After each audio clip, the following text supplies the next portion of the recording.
So if you're Kamala Harris, genuine question here. That's 6:05 on a Tuesday. Welcome back. Hope you had a great Labor Day weekend. What do you say to Joe Biden? How do you tell him no? How do you say that you do not want Joe Biden on the campaign trail with you when the only reason you have the position that you have is because of Joe Biden? That's it. The only reason Kamala Harris is moments away from potentially being the president of the United States is because, well, first off, Joe Biden picked her. But, of course, if we go back in time a little bit, he promised to pick a woman of color after George Floyd got killed or died. Since it was technically, when you look at the report, fentanyl, but whatever. We're not going to go down that road right now. But what do you say? Because she should want no part of this guy on the campaign trail. If you missed it over the weekend, Joe Biden was with Kamala Harris campaigning. And he's in Pittsburgh. First time in 6 weeks he's done anything since, of course, dropping out of the race. And he's with Kamala Harris, and they're both there together. And Joe looks like he's aged 6 years in the last 6 weeks. It was brutal to watch. You can no longer be the manufacturing capital of the world. Where the hell is that written? We are the greatest manufacturing city, county in the world, state in the world, state in the world. What? We're going to remain that way. What? He doesn't even know where he is. Like, we could just do segment after segment after segment playing a Joe Biden clip and, goofing on it. But that would be not very deep. And, we got a little bit of depth on this show here, okay? And I'm just sitting here saying, just from afar, if you're analyzing this, there's no way Kamala Harris wants that on the campaign trail. How could she possibly want that on the campaign trail? But how do you tell Biden no? This guy's been thrown off the cliff. Now he wants to come back into the mix and, help rally and help her win and the whole thing because that's going to be part of his legacy, he hopes. But if you're Kamala, you don't want this guy there because every time Joe Biden speaks, it's a reminder to the American people that she saw this up close and personal. And she didn't say a thing about it. In fact, Kamala Harris covered it up. In fact, Kamala Harris was saying, Joe's great. Joe's at the top of his game. Oh, boy, he's never looked better. Really? He didn't even know what he was saying in Pittsburgh this weekend. He was stumbling and fumbling and mumbling all over himself. And you know what? It's extra scary because let's not forget, the guy's still in the White House. I'll do my Biden whisper. I'm still here, man. He's still in the White House. He's the president right now, John. Maybe everything we need to know we learned in the movie Office Space, right? With Bill Lumbergh, Yeah, I'm going to go ahead and have you sit over here, right? Maybe they could just stop paying Joe. Just fix the glitch, so to speak. Oh, Move man. into the basement. If only it was that easy for the Democrats, Yeah, right? right? I mean, they got rid of him. Here, Joe, take your swing line stapler. Downstairs you go. Oh, we'll see you never. They wish they could give him that kind of Office Space treatment, but they can't because he's still the sitting president. But every time he crawls out of the bunker, it's a reminder that, by the way, the media gaslighted us for certainly the last 6 months, but likely longer in terms of how he was acting, how he was deteriorating. That is clear as day. And then the other part of it is you said to yourself, Kamala Harris had a firsthand look at this, and look at where we are. She was this guy's right-hand person in the White House and said everything's fine, everything's looking hunky-dory, when everybody knew from afar that wasn't the case. And as I was watching Biden this weekend in Pittsburgh, I couldn't help but think to myself, did Donald Trump have the best debate performance that backfired in the history of American presidential politics? If Donald Trump had never debated Joe Biden in late June, Joe Biden's the nominee today. And then if they were to get on the debate stage this week or next week, well, it would have been very apparent that Joe Biden is not there anymore. No one's home. And to the Biden team's credit, they were very smart. I don't know if this was part of their plan, but they usually don't do things by accident. They trotted Joe out there in June. And I don't know if it was secretly a trap or not, or if it was just an insurance policy, where if it went as poorly as they were afraid it could go, they could do exactly what they did and pull the switcheroo. Because you never have presidential debates in June because, you got to wait for the conventions to officially get the nominees, right? That's how it always has worked. But because we had this unique situation this year where the nominees were well known and the last two guys in the White House, both sides agreed, yeah, let's do a debate in June. And in hindsight, if that debate was never done by Joe Biden and Donald Trump, you wonder if Biden's sitting there today as the nominee. Now, it's possible he's not. And that's because of the assassination attempt. Trump was already doing well and leading in the polls prior to that debate. The debate obviously sank Joe Biden, and then the assassination attempt really sank Joe Biden. So it's still possible that if Joe Biden was lagging in the polls and then Trump still, avoided assassination, Biden would have dropped out anyway. There's no guarantee we wouldn't be exactly where we are right now based on how the last couple of months have played out anyway in this country. But I do wonder, without that June debate, is Joe Biden right now in Pittsburgh like he was this weekend? Is he in Detroit like Kamala was this weekend for Labor Day? And are they out there basically on behalf of Team Biden, on behalf of 4 more years of Joe Biden? And is Donald Trump sitting there with a 3, 4, 5-point lead in the polls? Now, the polling right now is Donald Trump down, by the way. That's in the national polling. So he certainly lost a few points from Kamala. It's amazing what the media can do when it sings the same song in unison. But Trump is always, always, always underpolled. Trump supporters are always underpolled. So I think we're looking at this thing as we head down the final 2 months here, neck and neck. We are looking at a coin flip between now and November 5. And for those of you that, listen, we've been kind of in that fall routine for a while here in the Kansas City area. The kids are back in school, getting back in the routines. But in that Northeast corridor from Washington up to New York and Boston, the kids go back to school now. This past weekend for many is like kind of that last taste of summer in that Northeast corridor where the politicians and, the big business folks and the donors hang out. So it all starts today. You basically have a 60-day sprint from today to November 5. The summer is unofficially over. Every day between now and November 5 is going to be consumed with Donald Trump and Kamala Harris. And, of course, we're going to have you through the entire process here on KCMO Talk Radio 95.7 FM, streaming, as always, on the KCMO Talk Radio app. Coming up, well, we got Kamala Harris getting called out by Gold Star families, including one here in Missouri. If you missed it, you don't want to. It was unbelievably powerful, and we'll share it with you next. Pete Mundo on 95.7 FM, KCMO. Brutal weekend from the standpoint of Kamala Harris getting called out by Gold Star families. If you missed it, this was, I guess it was Saturday and the Sunday, that Kamala Harris put up this long post on X that ended up getting 92 million views. So it went viral in a way that really nothing she's ever posted on social media has gone viral. And she tried to paint herself as the defender of the military, which is comical on so many levels. But I'll share with you a little bit of what she wrote here on X.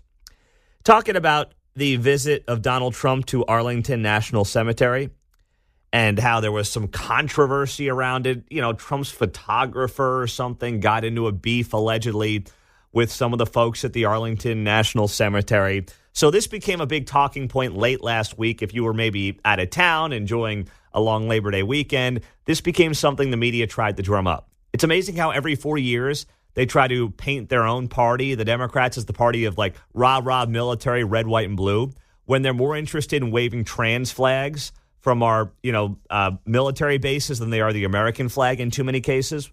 But, it's that time of the election season, so now they got to act like they want to cloak themselves in old glory. So Kamala Harris writes here, as VP, I had the privilege of visiting Arlington National Cemetery several times. It's a solemn place, a place where we come together to honor American heroes who have made the ultimate sacrifice in service of this nation. It's not a place for politics. And yet, as was reported this week, I love how, the media helps her cause. She then in turn confirms the media bias, and the media reports, air quotes, no matter how true or not true they are. Donald Trump's team chose to film a video there, resulting in an altercation with cemetery staff. Let me be clear, the former president, writes Harris, disrespected sacred ground, all for the sake of a political stunt. She writes, this is nothing new from Donald Trump. It's a man who is calling our fallen service members suckers and losers and disparage Medal of Honor recipients. So once again, media reports something not based in fact. She uses it as if it's fact, and they rub each other's backs. A man who, she writes, during a previous visit to the cemetery reportedly said of fallen service members, I don't get it. What was in it for them? This is a man who is unable to comprehend anything other than service to himself, Kamala Harris writes. If there's one thing on which we as Americans can all agree, it's that our veterans, military families, and service members should be honored, never disparaged, and treated with nothing less than our highest respect and gratitude. And it's my belief that someone who cannot meet this simple, sacred duty should never again stand behind the seal of the President of the United States of America. And here's the kicker from Kamala Harris. I will always honor the service and sacrifice of all of America's fallen heroes who made the ultimate sacrifice on behalf of our beloved nation and our cherished freedoms. I mourn them and salute them, and I will never politicize them. Well, you might have missed it, but the Gold Star families who lost loved ones outside of the Kabul airport 3 years ago last week, they torched Kamala Harris for that post. All of them had videos that they posted on social media, including Jared Schmiz, or the father of Jared Schmiz, a young Missouri man who lost his life 3 years ago last week, and take a listen to his father here in Missouri lighting up the vice president for that post. This is Mark Schmitz, Gold Star father of Marine Lance Corporal Jared Schmitz. Here we are on a beautiful holiday weekend day. I got to stop what I'm doing, spending time with what's left of my family, to address a heinous, vile, and disgusting post put out by Kamala Harris, trying to incite those that don't follow the truth that President Trump was in Arlington as a political stunt. Shows you how much you know about the 13 families. We invited him to be there. Groundwork was put into place by Congressman Ice's office to make sure we followed protocol. Why did we want Trump there? It wasn't to help his political campaign. We wanted a leader. That explains why you and Joe didn't get a call. Imagine for a second that your kid is killed, and there's a president of the United States willing to take you under his wing and listen to you. That's what we found in President Trump. Certainly not you, and certainly not Joe Biden. You have 13 families who have been waiting over 3 years to so much as get a phone call, to so much as hear our kids' names said aloud in the halls of Congress, at a State of the Union, hell, anything. The irony behind your post that you give a rat's ass about our military or our veterans, Jared's brothers and sisters in arms, the rest of the 12, their brothers and sisters in arms, is an outright lie. We're living proof of that. You're despicable. You have zero business running this country. And I pray to God, Americans, wake the hell up and get your ass out of office. You have spit in our face for the last time. Wow. How about that? Woo! My goodness. That is Mark Schmitz, the father of the late Lance Corporal Jared Schmitz, right here in Missouri, responding to Kamala Harris's post on X over the weekend, where she tried to paint herself as the great defender of the American military, while claiming Donald Trump is simply in it for himself. And Donald Trump doesn't care about the fallen men and women who have sacrificed it all on behalf of their country. And by the way, there are 13 videos like that from families of the other victims from outside of the Kabul airport 3 years ago last week, who sacrificed it all, who lost their lives after the complete incompetent withdrawal from Afghanistan in the summer of 2021. It's not just Mark Schmitz here in Missouri. There are videos across all of those 13 families who posted very similar things on their social media pages, and they've all gone viral for the most part. They've all been shared globally, responding to Kamala Harris. Whoever's idea it was to put this out there is a complete fool with her campaign. This was going to backfire. Now, the media, of course, is not really covering the response of the families beyond Fox and a couple of others like they should. But just understand that now the beauty of social media is all of those videos have racked up tens of thousands of views. Excuse me, tens of millions of views. Forget tens of thousands. Tens of millions of views they've racked up. That video from Mark Schmitz, 15 million right now. So they're cutting through it all, whether MSNBC and CNN want to show that or not. The American people are seeing it, and they're hearing it, like right here on 95.7 FM KCMO. 913-408-7957. News coming up in a couple of minutes, and then a prominent NFL player almost loses his life on the streets of a major American city. It's all next. I'm not sure who had a worse weekend exactly. Former Florida Gators wide receiver Ricky Pearsall, who was shot on the streets of San Francisco. He's lucky to be alive. Or his alma mater, the Florida Gators, who just got absolutely waxed by the Miami Hurricanes 41-17 in their season opener. It's a coin flip. So you look at this situation that got national attention over the weekend. A 49ers rookie was walking down the streets in San Francisco when he was the victim of a robbery attempt and got shot. Ricky Pearsall is lucky to be alive. He is lucky to be out of the hospital after he was shot in the chest. Broad daylight Saturday afternoon, strolling down the streets in central San Fran. The 23-year-old had been listed in serious but stable condition and was upgraded to fair condition on Sunday, then got released from the San Francisco General Hospital and Trauma Center. His mother said in a social media post, the bullet exited out of her son's back and missed his vital organs, adding that he is extremely lucky. There is a suspect in custody, 17-year-old male from Tracy, California, who was arrested per the San Francisco Police Department. This is 3:30 in the afternoon.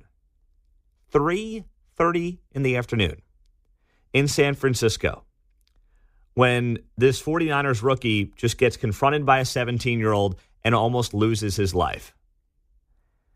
And it goes to show you, if you are an NFL star, if you're a professional athlete, you can't necessarily pick where you go, right? Especially as a rookie, you get drafted. You might end up here with the Chiefs opening up the season on Thursday. You may end up in San Francisco. You may end up in Dallas. But one thing that's become very clear is that, and I think you're going to see more of this, the crappy politics of some of these blue cities and blue states are going to hurt their professional sports teams. And you don't have to take my word for it. It's not only stuff like this, where even if you end up playing for a San Francisco 49ers team, you'd be insane at this point to live in San Francisco. Hey, I hate to say it, but if you're here in Kansas City, it's not like 10 years ago when Travis Kelce apparently was living down at 1 Light or 2 Light. You'd be nuts to be doing that now if you're a Kansas City Chief. In fact, I've heard that more of them are not living in Kansas City proper for that very reason. If you're a Chiefs player and, you're getting home from a game late at night and you're putting yourself in that kind of a situation in downtown KC-Mo, I'm sorry, that's on you. You've got bad guidance around you. You've got a bad agent. You've got bad managers, because that's just dumb with where things have gone in this town over the last couple of years. But it's not just security. It's also taxes. I saw a report over the weekend that running back Josh Jacobs with the Raiders, he was pursued heavily by the New York Giants. And Jacobs turned down the Giants in part because of their taxes.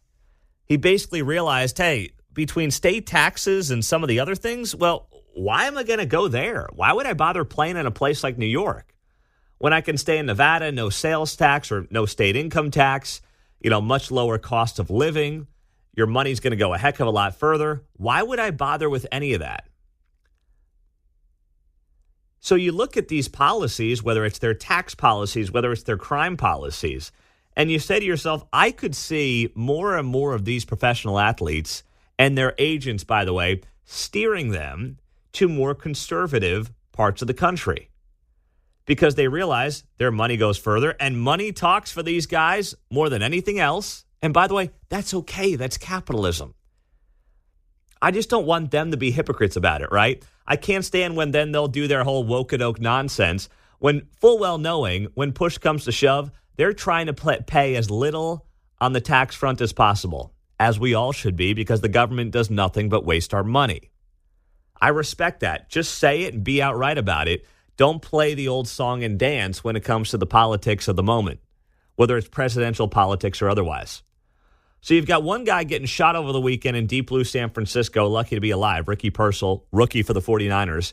You've got a running back for the Las Vegas Raiders, according to reports, not wanting to go to New York for their taxes. And you say to yourself, what's next? Who's next? How could it impact us here in Kansas City? Well, the good news is our tax situation is fairly favorable. Maybe not as good as, Texas or Tennessee or some of those places, but pretty good. It's not going to hold anybody back. And oh, by the way, the guy who's the quarterback here is the most sought-after player in the NFL who guys want to play for and play with. So that helps us out a lot. Mahomes could be playing in California, and that team would be attractive for a lot of people. So he supersedes all that. So I found that fascinating. And then I heard this, too, from the police chief there in San Francisco. He was doing a press conference over the weekend. And take a listen to how he describes this Ricky Purcell shooting. He was walking along when a suspect approached him and attempted to commit an armed robbery using a gun. A struggle between Mr. Pearsall and the suspect ensued, and the suspect's gunfire from the suspect's gun struck both Mr. Pearsall and the subject. Gunfire from the subject's gun struck Mr. Pearsall. The way he describes it there, the police chief in San Francisco, it's like the bullet just came out of his gun. And no one knows how it happened, but it's amazing how the gunfire just erupted and appeared and just came out of that weapon. It's pretty stunning. I know some of you have been lifelong gun owners, and you're listening to that and saying, gosh, my weapon's never done that. My gun doesn't do that unless I do that crazy thing like, pull the trigger. Even the police chief in San Francisco can't call it what it is and just give it to the people of San Francisco and California straight, which is the guy was shot because some young thug tried to rob him and shot him right in the chest, and he's lucky to be alive. Gunfire erupted, he says, from the gunman's weapon. No, that's really not how it works, Chief. Both were transported to San Francisco General Hospital. San Francisco police officers assigned to the Union Square detail and Central Station responded almost immediately and arrested the subject as he tried to run away eastbound from the crime scene. Okay, so he tries to run. He gets arrested. Thankfully, Ricky Purcell's alive. On the text line, Pete, quit making the athletes seem more important than any other Joe Blow walking down the street. They are not important to society. Well, that's an opinion. The reality is they are prominent people in their communities. And when prominent people in their communities end up dealing with situations like this, by the way, it should be a wake-up call for everybody. Right? This notion of, well, crime's not going to impact me, so I can vote for these awful prosecutors, these awful mayors, these awful governors in these states who promote these policies of slapping criminals on the wrist. It won't impact me, but I can feel good about myself because, they're looking for equity and justice for all and all this other nonsense. No, it's going to impact the most prominent people in these communities, like athletes, like other celebrities. That's why it matters. Because in large part, I'm not saying this about Ricky Pearsall, but I'm just saying far too often, these athletes don't want to stand up for the little guy and don't want to stand up for what's right. And I'm fine with them staying out of politics. I'm not saying they have to be Harrison Butker by any stretch of the imagination. That's not what I'm looking for here. But a little bit of common sense would go a long way. And the most prominent athletic voices out of San Francisco are who? Steve Kerr, the head coach of the Golden State Warriors, and Steph Curry, two goobers who just came out in the last couple of weeks and endorsed Kamala Harris. Well, they've got fellow professional athletes getting shot in the chest in their own backyard, thanks to soft on crime, awful blue policies. So that's why it all ties together. That's why it matters. 913-408-7957. At 6:43 on a Tuesday, not a Monday. It's a Tuesday morning here on KCMO Talk Radio, 95.7 FM, streaming on the KCMO Talk Radio app. We'll get to you. Plus, you've got some big, surprising six-figure salaries in one school district in the Kansas City area we'll tell you about next. It's never enough, is it? Good morning. Happy Tuesday. It's great to be here as we approach 7 o'clock on KCMO Talk Radio 95.7 FM. Just after 7, I'll tell you about Kamala Harris's alleged improvement in the polls and why I'm just not believing it.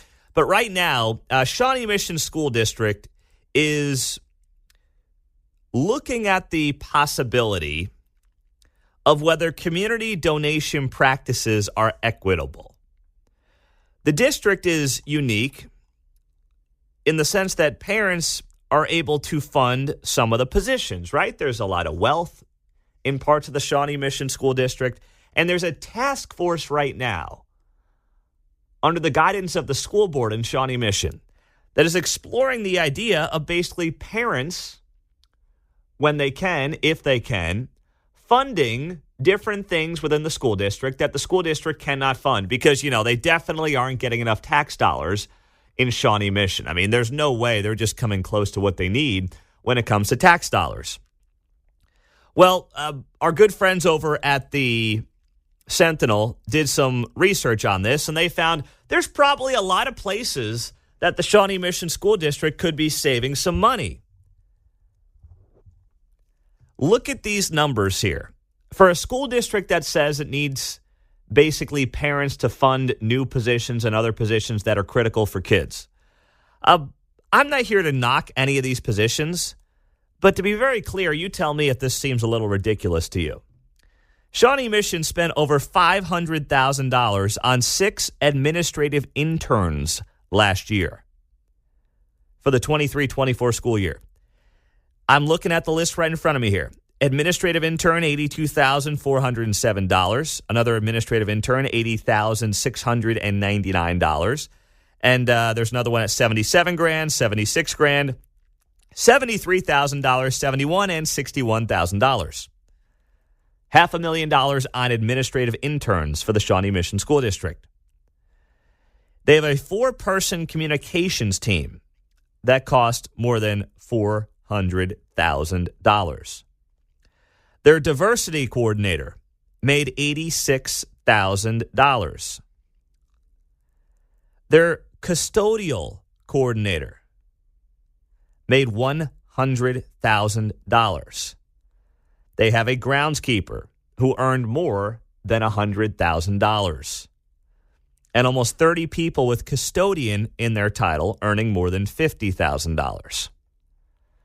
So you can make more doing that than you can becoming, at least to start, a Kansas City, Missouri cop, where you put your life on the line. Now, of course, cops out of the gate should start higher than that, but the point is very obvious. You wonder why it's hard to recruit right now for policing? Hey, I'll go be a janitor at Shawnee Mission East, and I don't have to worry about some, thug coming at me and taking my life in the middle of the night. No wonder. It's one of the many reasons it's difficult to recruit to policing right now. Just add this to the list.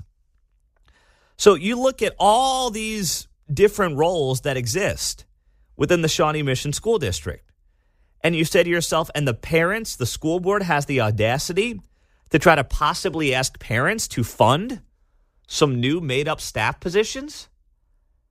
This isn't about how much money you make, right? This isn't about how well you've done or how well you haven't done or whether or not you can afford it. That's not what this conversation should be about. What this conversation should be about is the school district, is the school board in Shawnee Mission being responsible with the millions of tax dollars they're currently getting and collecting? Are they looking out for the best interests of their taxpayers? And I don't know how you can see this list and come to the answer of yes.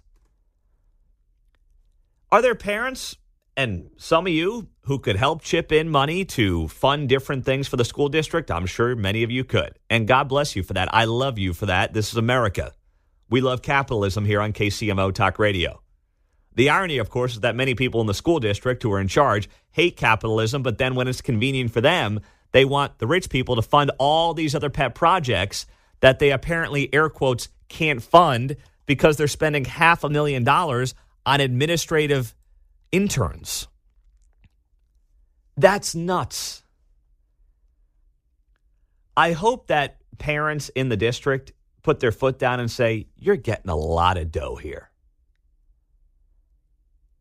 And by the way, this doesn't include those of you parents who already are helping out, whether it's volunteering, whether it's, using your money to help fund different school events outside of obviously all the tax dollars you are pouring into these school districts. It's completely out of control and completely out of hand.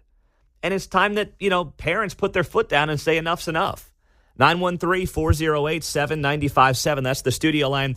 And the text line here on KCMO Talk Radio, 95.7 FM. As always, we are streaming on the KCMO Talk Radio app at 6:55 on a Tuesday, post-Labor Day, Monday morning. We've got a 60-day sprint to November 5. Of course, that is Election Day.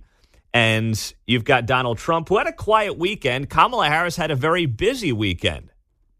She was in Pittsburgh. She was in Detroit. She was all over crowing about labor unions and labor this and labor that, and Democrats love the working man and the working woman. Oh, my goodness, please. It was nauseating to watch this over the weekend. But then you look at some of the polling, and the polling is coming out, and it has been very, very favorable to Kamala Harris. But the question is this: what is believable? What actually works?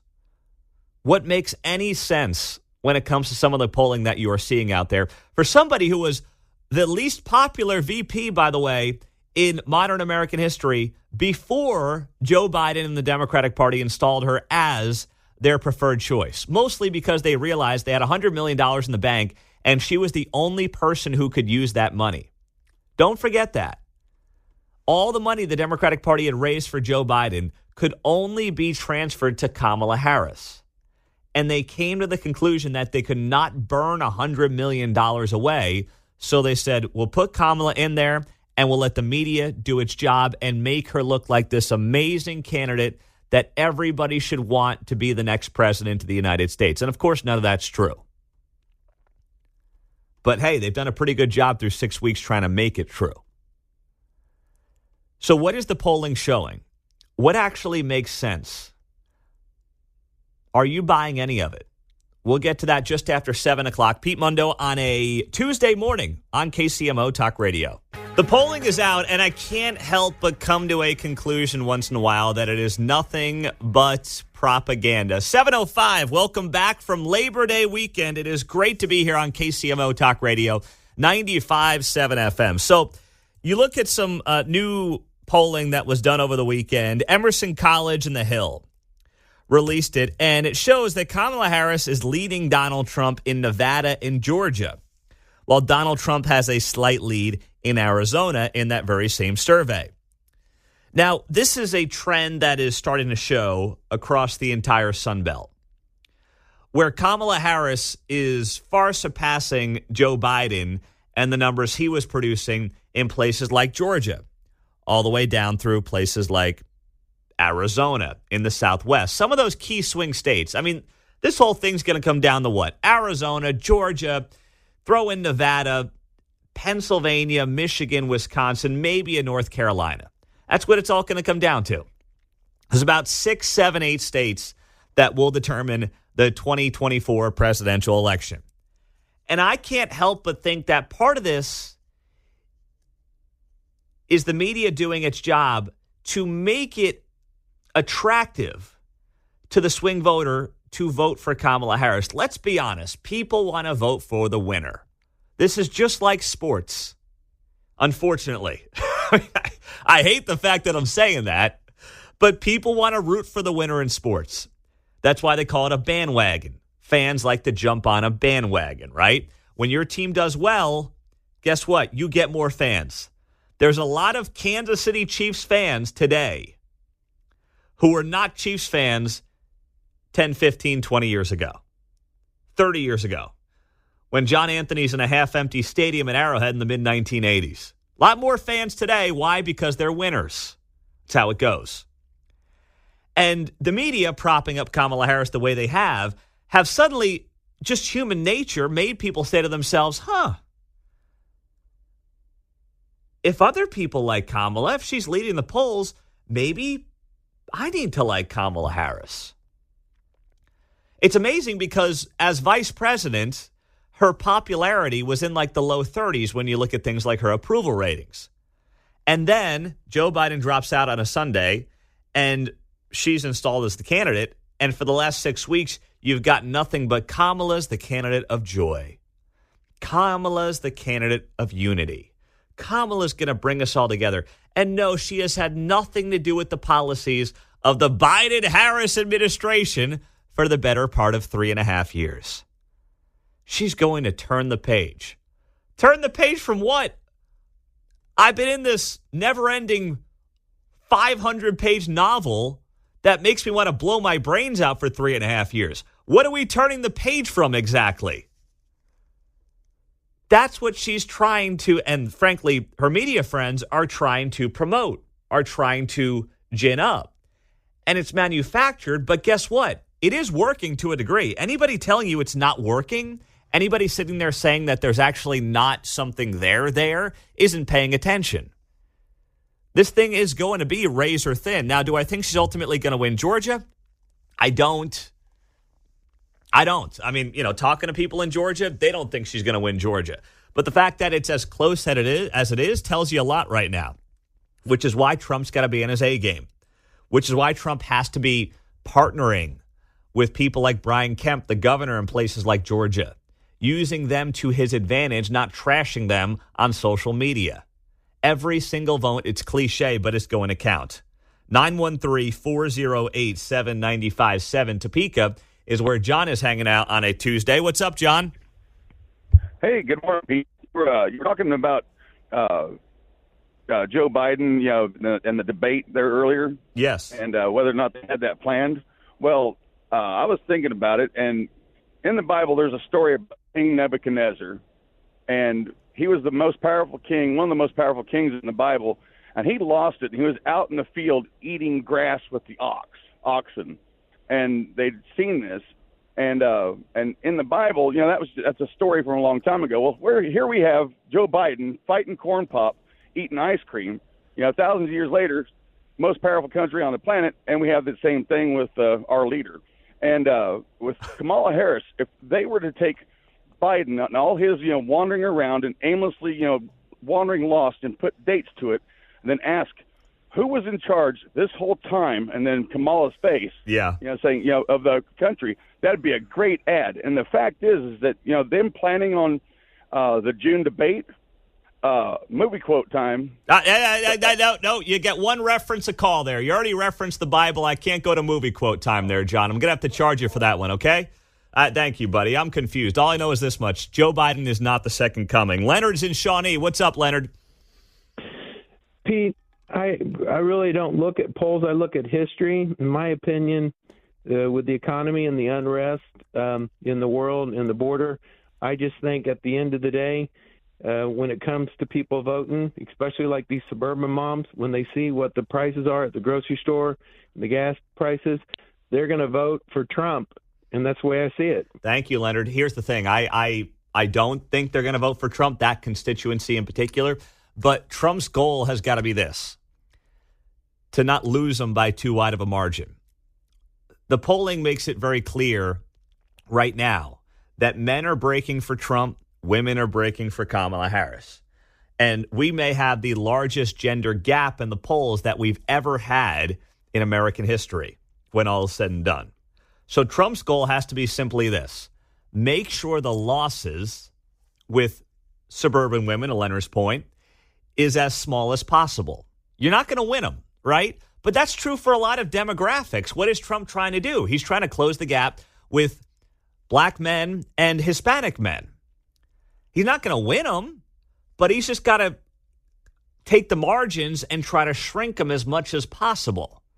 It's not about winning every demographic or every group, but if you cannot lose them by a massive margin, that puts you in a pretty good spot. And that's how he's got to look at it. That's how any politician needs to look at it. It's just like a sporting event or a game, whatever it might be. Pick your sport. Yeah, in the end, you want to win the game. You have to win the game. But if you're going up against the Chiefs and your goal is like, all right, I need to keep Patrick Mahomes under 300 passing yards. I don't need to shut him down. I don't need to, keep him under 100 passing yards and sack him a dozen times. I've just got to keep him in check, and I've got a chance to win the game. That's exactly how you got to look at it when it comes to politics and different groups and different demographics within the political spectrum. David writes, Pete, do you really think people are so stupid they don't know Kamala as Joe's VP unless they're standing together? Absolutely, I do. Absolutely, I believe that. Not this audience, but I do believe that in large part in the general public that is not paying attention to what is going on in the day-to-day world of the news cycle, politics, pop culture. They're just not paying attention. And I do believe that Joe Biden standing up there with Kamala Harris is that stark reminder that millions of Americans would need to say, oh, yeah. And by the way, Kamala Harris thinks that about the American voter. The way she's running the campaign is very obvious to anyone paying attention that she's running a campaign as if she has not been the vice president. She's running a campaign as if, oh, yeah, Donald Trump's in the White House, and we don't want to continue Donald Trump's policies or Donald Trump's 4 years in office. Like, she's acting like he's the incumbent. So don't take my word for it. Take her word for it. Just watch the campaign. Watch how they're running it. They're not running it on like, we've been in charge. We've done all these great things. They're running it like, yeah, the prices are too high, and boy, we've really got to turn this thing around, and Kamala Harris is going to be the one to get the job done and get this thing back in the right direction and turn things around as quickly as possible. Can't wait for day one with Kamala. Yes. As if we're not on day 1,127 of the Biden-Harris regime. We are. We're living through it. So to answer that question on the text line, yes, I do think that people are that stupid. And that if she is smart, she will leave Joe Biden far, far, far away from her campaign. But how she does it remains to be seen. That's what makes it much more difficult for her. How do you tell the guy who gave you your big break, I don't want you and I don't need you? That is a very difficult thing to do. I just keep sending him around Pennsylvania, maybe. Yeah. Hey, you're in Pittsburgh. Now take 10 days off because I'm going to need you over. And then after that, you need to rest up. Or you know what I would do? I would just tell him that states that are solidly blue are like swing states now. Like, hey, I need you in New York. Could you go to New York for me? Boy, it's looking a little dicey in the polls there, Joe. I could use you up in Massachusetts this weekend. What do you say? Yeah, that'd be the way you to know? do that. Bernie's on the rocks in Vermont. Can we get you up to Vermont, Joe? Just hide him in all these like super blue states so then he doesn't really damage anyone there because those states are locks anyway for the Democratic Party. So you might as well just do that because he's not paying attention to what's going on as it is. On the text line, Pete, just make sure all his campaign stops are near an ice cream shop. Come on, man. Very well done. Very, very well done. Oh, gosh. Now, with that being said, Kamala Harris's campaign announcing this morning it's sending nearly $25 million to Democratic committees to invest in down-ballot candidates, using its significant fundraising haul to try and secure majorities in Congress. The campaign said it was transferring $10 million each to the Democratic campaign arms of the Senate and the House, plus an additional $2.5 million to the Democratic Legislative Campaign Committee, which helps elect Democrats to state houses. State houses, not to Congress at the federal level, but state houses. The Harris campaign is also sending $1 million each to the Democratic Governors Association and the Democratic Attorney General Association. I almost did it. I almost did Attorney Generals, but it's Attorneys General Association. I could see some of that money for the state houses pouring into Johnson County. I understand that, the headline story for the next 60 days is obviously what's going on with the presidential race, as it should be. But don't forget, every state house seat is up in Kansas. And right now, there is a supermajority in the Kansas House of Representatives. And Democrats believe that they can flip key seats here in Johnson County and break that supermajority. And they just might be able to do it, by the way. And I could see a lot of money pouring in to Johnson County of that $2.5 million that the Harris campaign is giving to help Democrats in state house races coming to Johnson County, Kansas. I don't believe it's a secret, by the way, that Laura Kelly is now the head of the Democratic Governors Association. It was Tim Walz, but of course he is now her VP pick, amazingly. So Laura Kelly in Kansas now runs the DGA, Democratic Governors Association. She's got a little pull there, a lot of swagger there as a two-term Democratic governor in Kansas to move the needle on where some fundraising goes. And there's no doubt, I think in large part, they view this state as a chance to turn it blue in large part, and they can turn it blue through Johnson County, which is about 1/5 of the state's entire population and is obviously growing at a tremendous rate. Just this morning, I was like, oh, there's another 200 apartment complex going up on the street corner. Wow, that just came out of nowhere, huh? It's amazing what they're doing. And that's why it's not just about, it being bad for Overland Park, bad for Olathe to just dump these apartment complexes anywhere they can, which makes developers super rich and makes politicians happy because it gets them a certain kind of voter that they want to appease to. But it's also about how it can change the politics of a county and of a community. And that's happening in real time. They love the direction of Johnson County, whether it's Chairman Mike Kelly, whether it's Governor Laura Kelly, whether it's even Quentin Lucas, who now may have his eye on Johnson County. Who knows? I'm just saying, his political future is probably not Missouri. Maybe he comes over and decides he's joining the party in Kansas. Look at all those things going on right now and say to yourself, they've successfully made that happen. Now, yes, suburban districts are far less likely to embrace Donald Trump. We know that. That's a fact.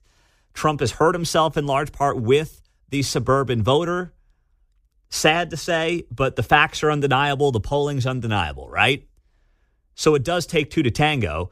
But more so than it being just about Donald Trump, it's the way that some of these suburban areas have changed. And it's a way that the politics within the suburban areas have changed as the parties also continue to change. And the parties continue to shift. And the Democratic Party becomes much more the party of the elite and then also the poor and lazy. Notice how I didn't say poor. The poor and lazy, the people who don't want to work, the people who just want to live off the government dole. But then everybody else, the working poor, the middle class, the upper middle class, the people who still want to work for a living, who want to say, hey, you know, my cost of living has skyrocketed, maybe just dumping trillions of dollars into the economy and printing money left and right isn't actually good for a robust middle class, which it's not. It creates a world of the elites, and it creates a world of those who need the government to survive. That's what it does, and that's what we've unfortunately experienced too much over the last 3-4 years. And you'd like to think that people are going to wake up to that sooner rather than later, but there's no guarantees. So just keep your eye right here in Johnson County on some of these local state house races and how they could play out and how they could change things in Topeka going forward. Because Governor Kelly obviously is there for another couple of years. She's not going anywhere. And then they probably are going to send up this guy, David Toland, who is currently her lieutenant governor, to be her successor as the next governor of Kansas if they have their way. Which is why Kansas needs to make sure on the Republican side it does a much better job vetting and getting good candidates and also good people to run these campaigns. You can't give up Johnson County anymore in Kansas. You just can't do it. You've got to at least try to keep the gap as small as possible because there's just not enough voters in other parts of the state to make up for it if you lose Johnson County by 20 points. Just ask Derek Schmidt about that. Now, yeah, I get Gomer Pyle didn't help him, but still, that race was razor thin. In part because when you lose Johnson County by 20 points, well, you got to find a lot of rural votes to make up for it. 913-408-7957. Our caller of the day is coming up at the bottom of the hour here on KCMO Talk Radio. I've got a new number for you here on jobs in America over the last few months. How many jobs in the private sector are coming from the government? It's a stunningly high number, and I'll share it with you next on 95.7 FM KCMO. Look at these numbers. This is unbelievable. All right, we've told you every time a jobs report comes out that the number of jobs that are being created, air quotes, by the government is juicing the numbers. Now, of course, we got that million job revision a couple of weeks ago, right? Where they look at the last 12 months and they revise the numbers down by 1 million jobs. That had not happened in I think it was like 30-something years since they had a job revision of that kind, have that kind of a decrease. So we knew that the numbers were getting goosed. But now, as we kind of settle in and look at these numbers, it still shows that government hiring is inflating the jobs numbers that are currently out there after that million job revision downward. Private sector job growth as a percentage of total payroll fell to 38% in July, the lowest since the 2020 pandemic. Historically, every time the private payroll growth share fell below 40%, the U.S. economy found itself in a recession. This also means that most of the employment growth over the last few months has come from government jobs.